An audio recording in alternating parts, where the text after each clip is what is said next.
then also we like to post those online so that readers have an opportunity to kind of see right. what Oh, no, was. that's fine. Okay. Okay. I was just making a face. I never really like to see videos of myself, but yeah, so yeah, that's fine. That's Well, fine. you don't have to watch it. Yeah. Okay. There you go. So just to kind of get us started, fill us in on what kind of brought you to this point to decide to make a run for school board, and what connections, past or present, you've had with the school district. You betcha. So, I started practicing in Dubuque in 1986, and I retired at the end of July here of 2023.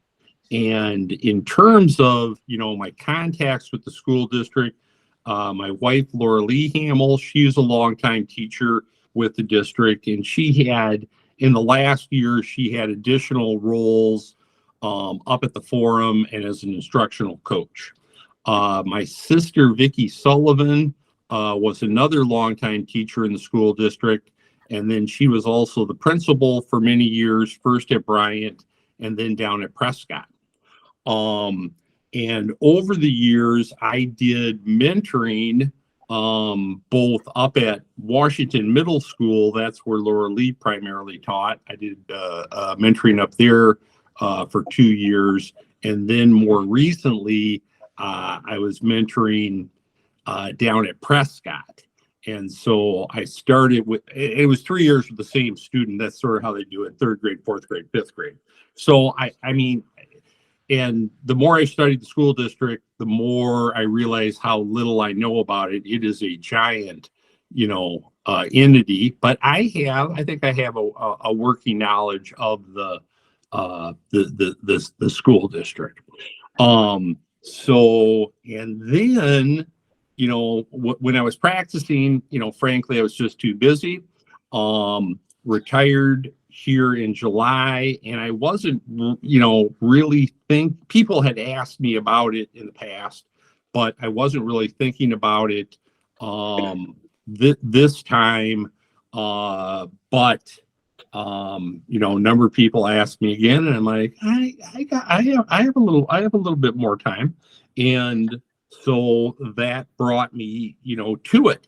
And part of it was, or a big part of it was, I am a big believer and supporter of the value of public education. And the way I look at it, the children and families of the district have a wide range of strengths and weaknesses. And I think, providing good education to all the children is a ridiculously difficult task. It's just, all the problems, the people bring, with them to the school, their weaknesses, etc. It's very difficult. But I do think it's a task, that has the potential of helping to address, many, if not most, of the problems in our society. And I wanted to be, part of the process. And I thought, I practiced 37 years. Mike, I'm sorry, did you have a question? No. Oh, okay. Your box is kind of lit up. Maybe mute, Mike. It's kind of. I'm sorry. I thought I was muted. Okay. No. Sorry. No. So I practiced for 37 years. I was primarily a litigator, fighting things out in court. A lot of it was workers' compensation, so it was more administrative agency, litigation and trials. But 37 years, I learned and developed a lot of skills that I thought could help with the school district. I'm good at analyzing the facts and the applicable law or rules. I have, the ability to come up with solutions and strategies to try to address problems. And finally, and this was the hardest thing for me to learn, I like trials. I enjoy them personally. But over the years, I, learned how to work with people to develop, good compromises to difficult situations. And, you know, in a big public entity like the school district, I think that's going to be, that is very important. So that's what got me here. Yeah. What kind of, if you had to assign a letter grade, let's say, to the performance of the school board, as we've seen it in the last few years, what kind of a grade would you give them, and where do you think you might like to see a change in direction, if any? I would give them a B plus, A minus. I mean, I think there's been, you know, COVID was an incredibly difficult situation. The changes in the funding, you know, continually reduced funding, difficult situation. It goes on and on. So I think they did an excellent job in a very difficult situation. I do not, you know, see myself as a crusader saying, hey, let's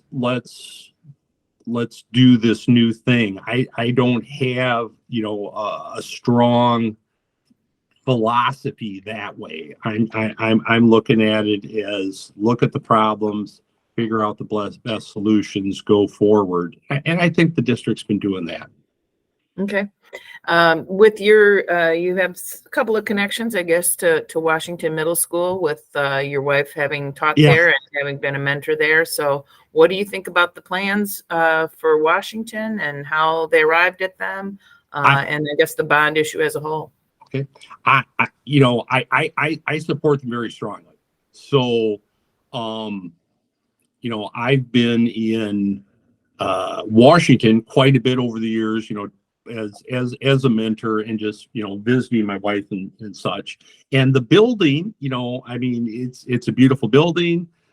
They keep it, you know, in good shape, but compared to, like I say, I spent a lot of time in Prescott, and my wife did teach 1 year. I'm looking at my wife, 2 years at Roosevelt. So spent time out there. And the difference between those two new schools and Washington, you know, are gigantic. You know, the biggest one and the easiest one is air conditioning. It's really hard to educate children at the beginning and ends of the school year without air conditioning. And I think it makes a big difference for the kids.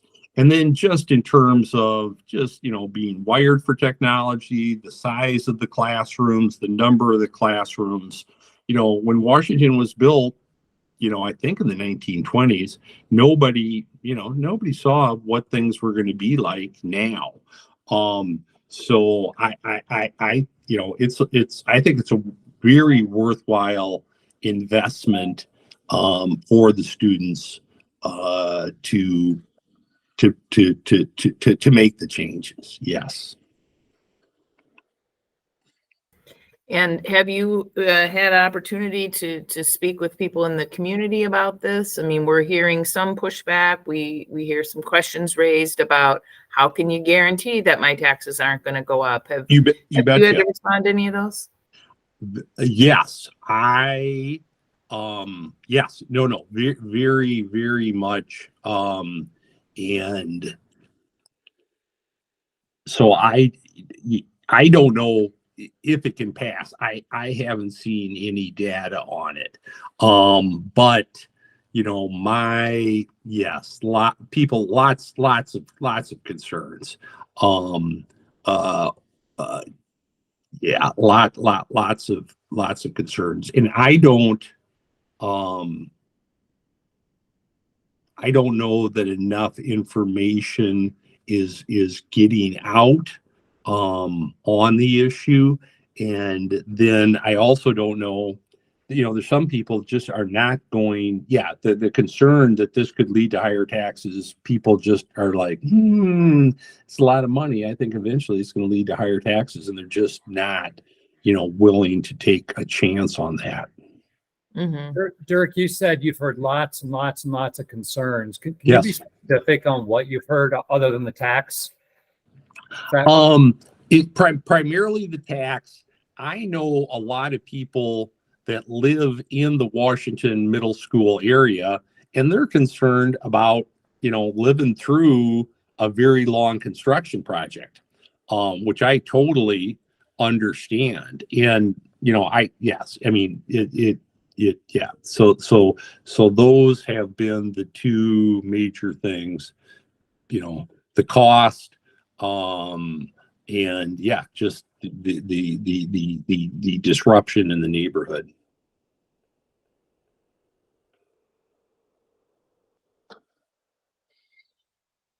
Dirk, you mentioned that you talked about how difficult teaching is and public education is and stuff with all its demands, but you also mentioned that you think that it can be suited to address all or most of the problems in society.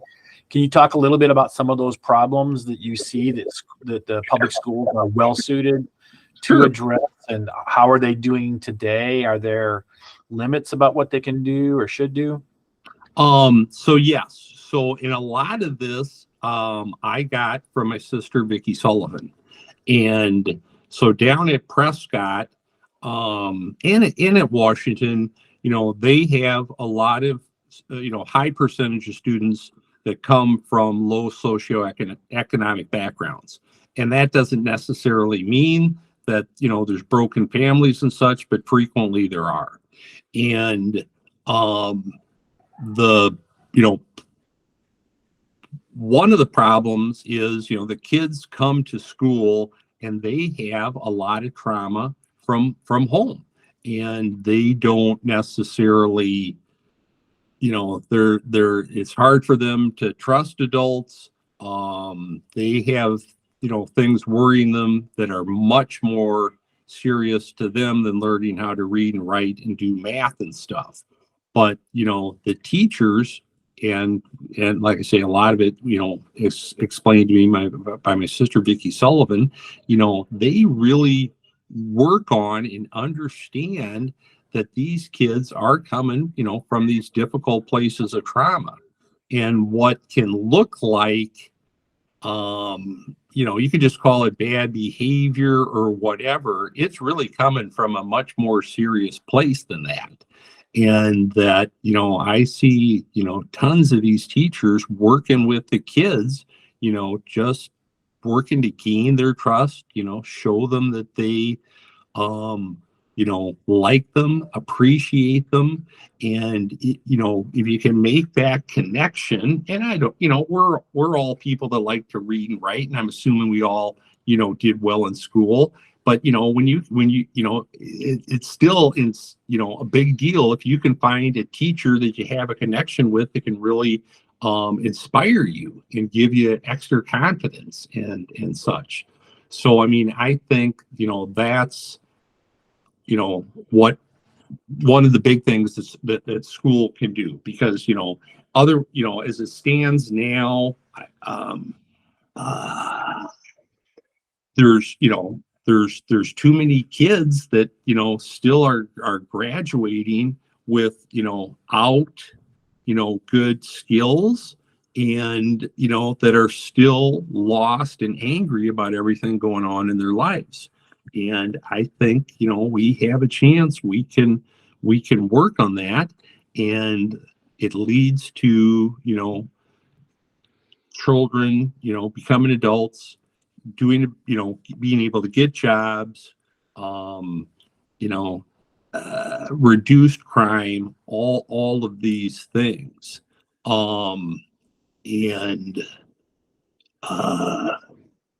Yeah, so that would be, a big part of the puzzle. And, the difficulty, for the teachers that are in the front line doing that, it's a huge undertaking and a very difficult job.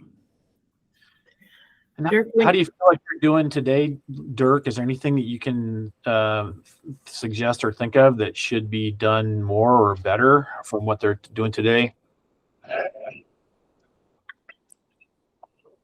I don't have that specific idea of how it can be done. A general idea would be, the teachers, need more support and help. Whether it's classroom size, more interventionists to help the kids, with difficult problems. So that would be the general idea. Great, thank you. You folks, you guys would be good cross-examiners, all of you. It's very impressive. Very impressive. That's kind of our job. Sure. Yeah. So sorry. Go ahead. No, so I was going to ask, with some of the changes in the last legislative session that we saw that impacted schools, in the name of giving parents more say or more involvement. Do you see any of those issues causing conflict in the schools? Do you feel like the school board has a role to play in sort of how those new laws are executed? Not,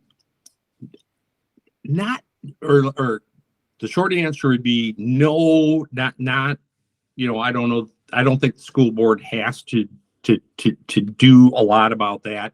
And the reason why is the school district, has always given parents the option that if the parents don't like, an area of study or a particular book or anything like that, their child doesn't have to be part of that instruction. So it's, so they, added a law, but it's something that the Dubuque Community School District, was already doing. So yeah, so, the district is, has always, while they're, in some ways, maybe the main job is educating, the students, the parents, the school district has always been seeking out input from the parents, and to the extent the parents are uncomfortable or don't want something, the district will follow the parents' wishes. Right, but I think this time it's going a little further, where where they're taking books out that might be of concern to some parents and not others. So, in Amy, I'm like any so book, you're saying if any book depicting any kind of a sexual activity, no yeah. longer in the. Yes, and I have not studied that, and I'm afraid I don't have a good handle on what books that would affect. As a general, You and everybody else, I think, is the answer to that.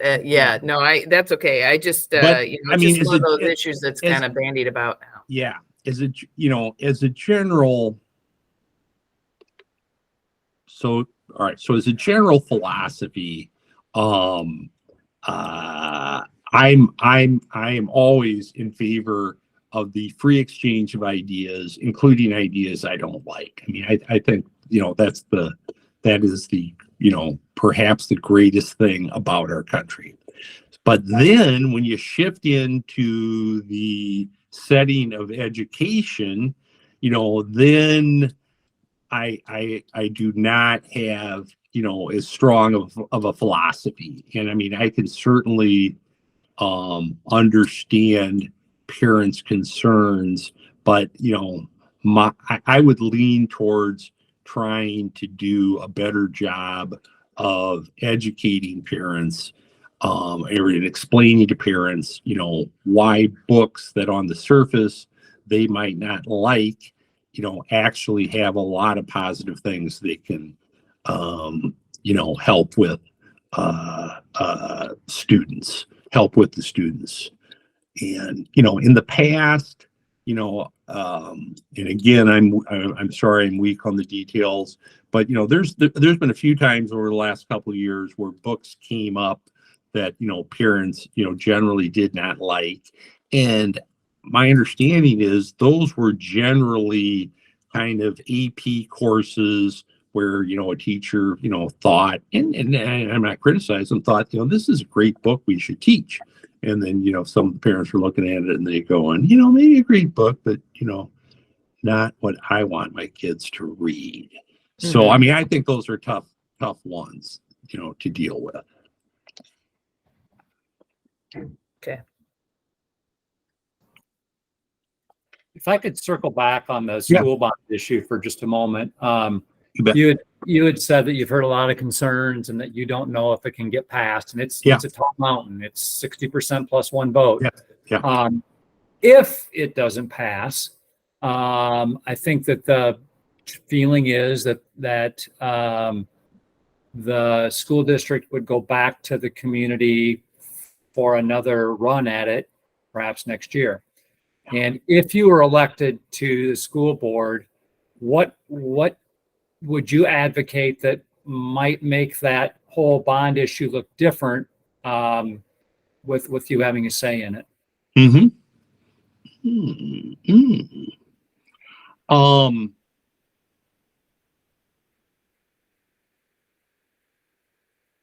My first thought is that I'd lean towards taking a more aggressive approach to explaining some of the equities involved, and that the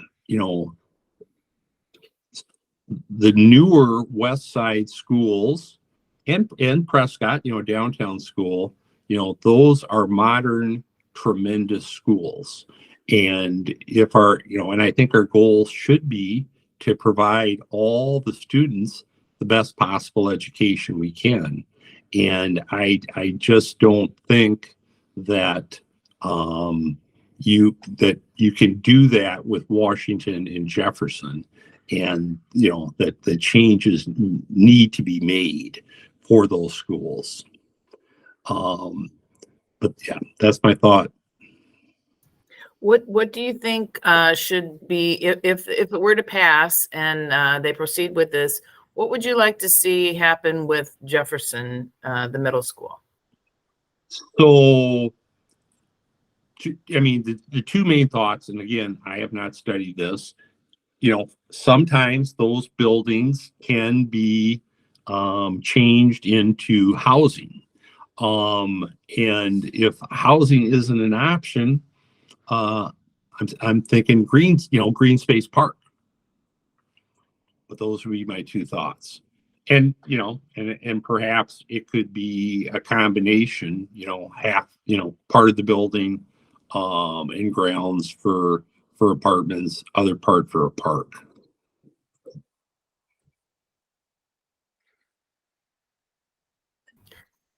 I've got a question I'll chime in on. So, with the school board, oftentimes when the school board's voting on things, there's frequently things that they're voting on that are pretty routine. And oftentimes when there's big decisions, the school board works together and comes to a consensus, but not always. I wonder if there are any decisions or things you've seen with the district, or that you've seen with the school board in particular, that maybe you would have taken a different route with, or maybe that you would have taken a different tact with, from some of the board's recent decisions in recent years. No, I no, the answer is no.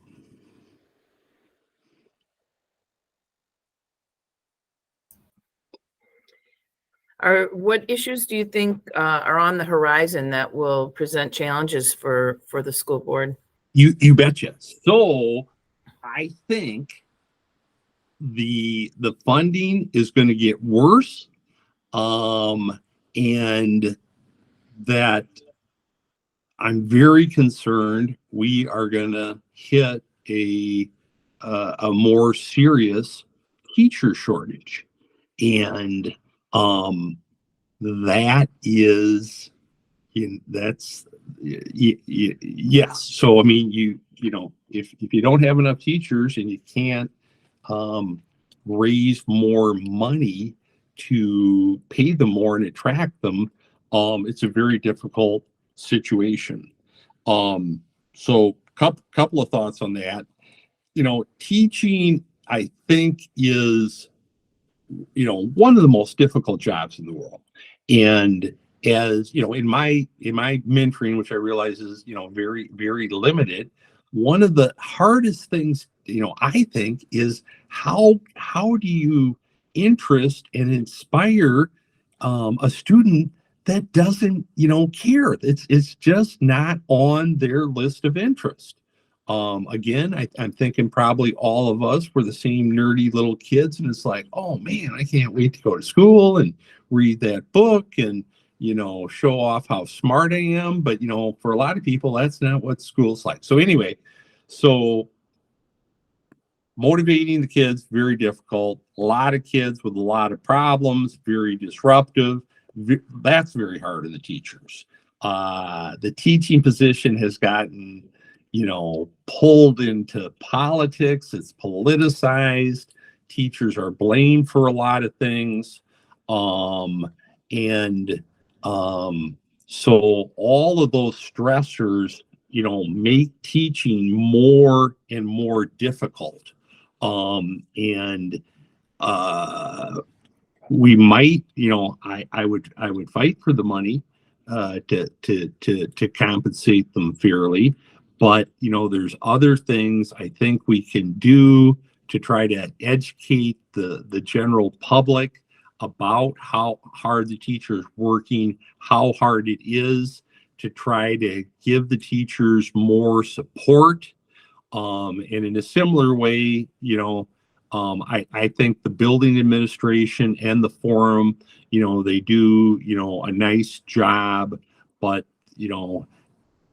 everybody has too much to do. Everybody's overstressed, and a lot of people feel underappreciated, and, got to work on ways to make them, to address those things. Because, if it's between this, I think it's the stressors more than the money that lead teachers to lead the profession. And, we have to work on helping them with those things.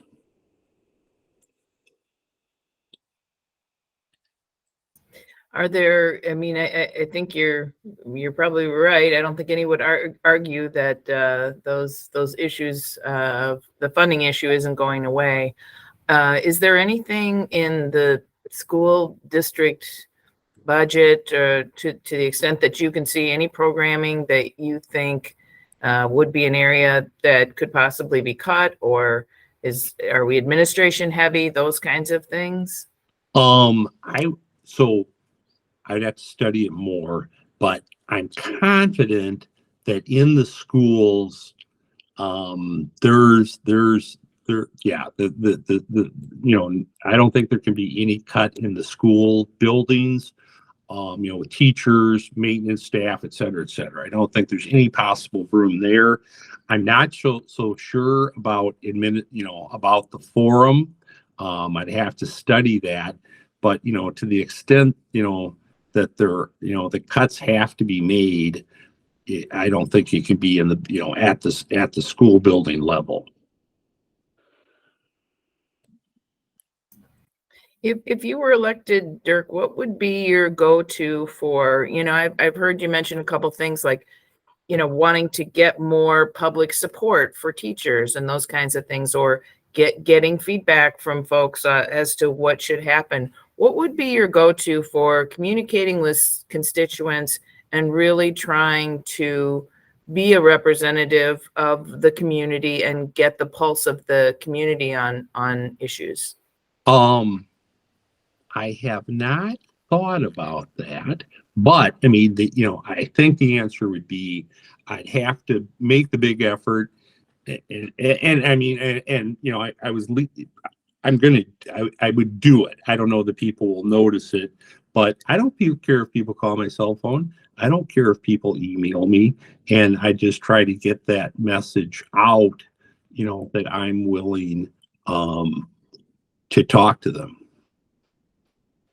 But Amy, as you know, as the spouse of a lawyer, it's not always immediate feedback. But I really, as I always told my clients, I'm not always immediately available, but I will call you back. So anyway. Do you feel like you have a philosophy as far as, I mean, you've never held elective office, I gather? Correct. Yeah. So as far as, there's kind of two schools of thought. I'm elected to represent the people, therefore I will do what the people want.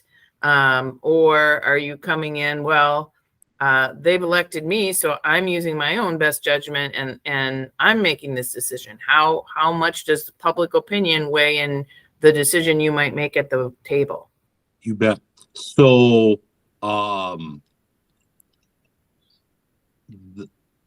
I was thinking of all sorts of long stories. My wife told me to try to shorten these things up. So I would lean towards, I need to listen to the people. The school board is a citywide office, where we don't have any districts or anything.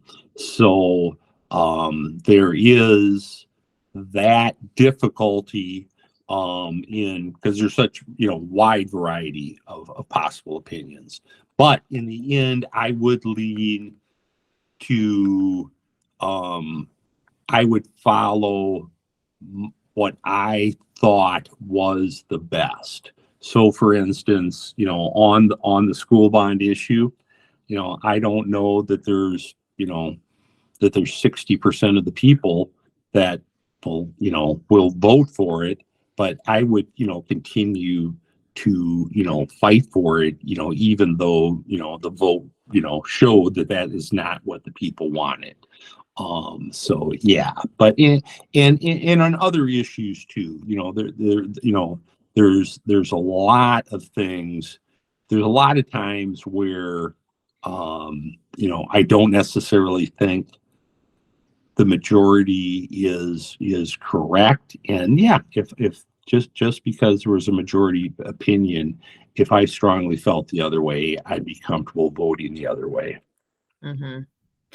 This might be kind of reminiscent of what Mike asked earlier, but if it were to fail, do you think the next step would be, and we could assume that it was about the money, that to scale it back and say, well, what if we did, we took out a bunch of these projects and we only did these pieces?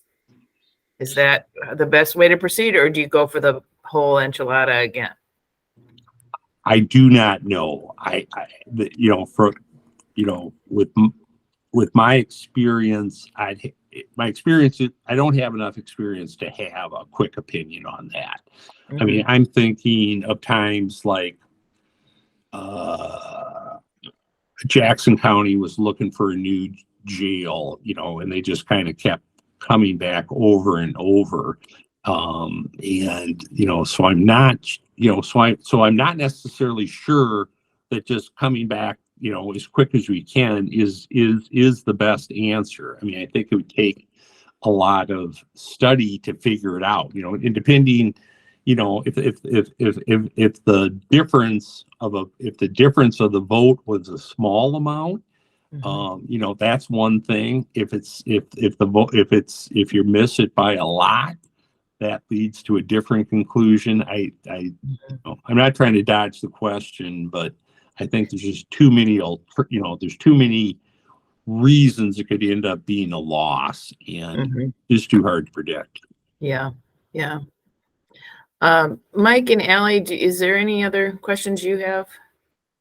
Or Dirk, is there, what have we not asked you about that you might want to talk about? I'm looking, I got a few notes. No, I was able to work in everything I was looking for. Okay. What are you doing to when you're not in Ireland? What are you going to do to campaign and get your voice heard out there? So yes, so we're coming back and grabbing my calendar. None of this, like I say, the planning, the timing was not perfect. So I landed in Ireland on September 25. And my wife came over on October 4, and we're going to be back in Dubuque on the 18th. So my wife has been doing a lot of work for me while I've been gone till she came over. And we have other people, helping us. But yeah, so basically we're working on the yard signs. When I get back, I'm going to start going door to door.